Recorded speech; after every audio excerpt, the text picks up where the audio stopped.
long history, anatomy has repeatedly attempted to fully grasp the processes in the human body, hoping both to understand its incredible detailed workings and develop new remedies.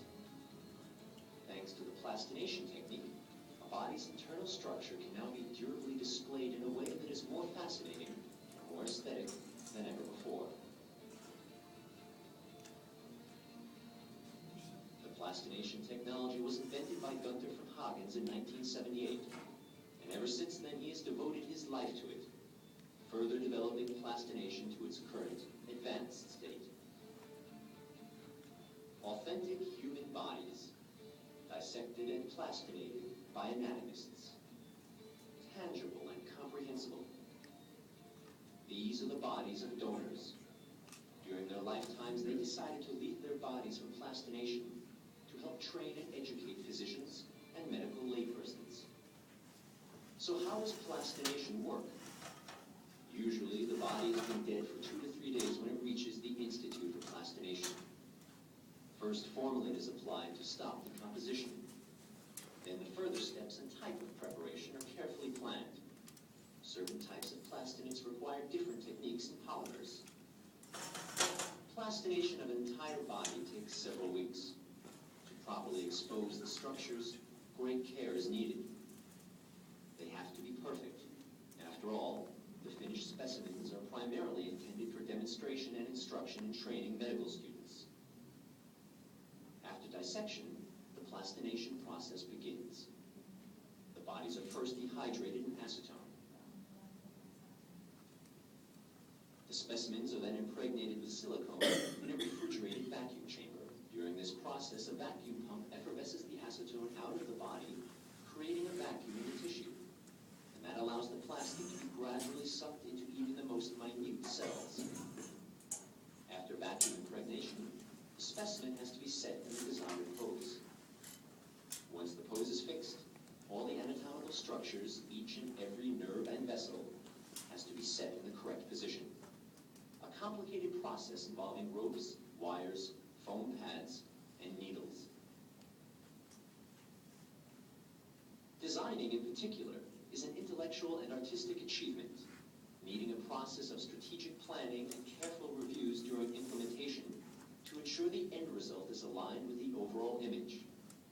With new and complex specimens, it often takes weeks until the pose of the plastinate finally harmonizes with the anatomical dissection. Producing a whole-body plastinate requires an average of 8 to 12 months. Work on the rearing horse with rider took over 3 years. In the final stage, the plastinate is cured using gas and heat in an airtight chamber. The structures are then all irreversibly solidified.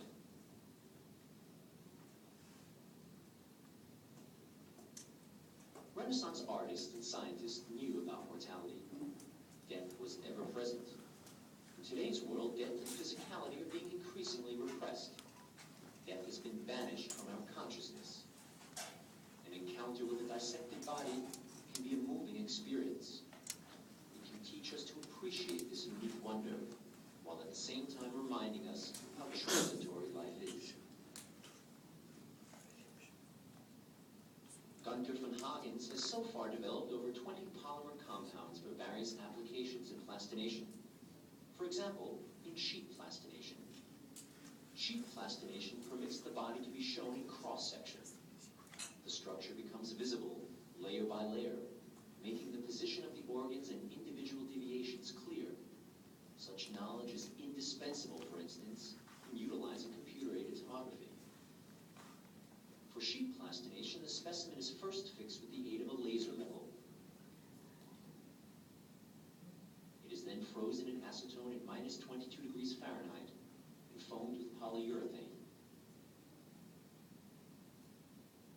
Finally, special precision saw blade settings allow millimeter-thin slices to be taken. After dehydration in acetone, the slices are rigidly plastinated in an epoxy resin solution. Curing is via ultraviolet light. Every person is unique, but our uniqueness is not only expressed in our visible outward appearance, no two bodies are exactly alike inside either. The position, size, form, and attributes of the skeleton, musculature, nerves, and organs determine the features of our inner face. This anatomical individuality could never be conveyed by models. Models are only an interpretation. One model looks like any other. Conversely,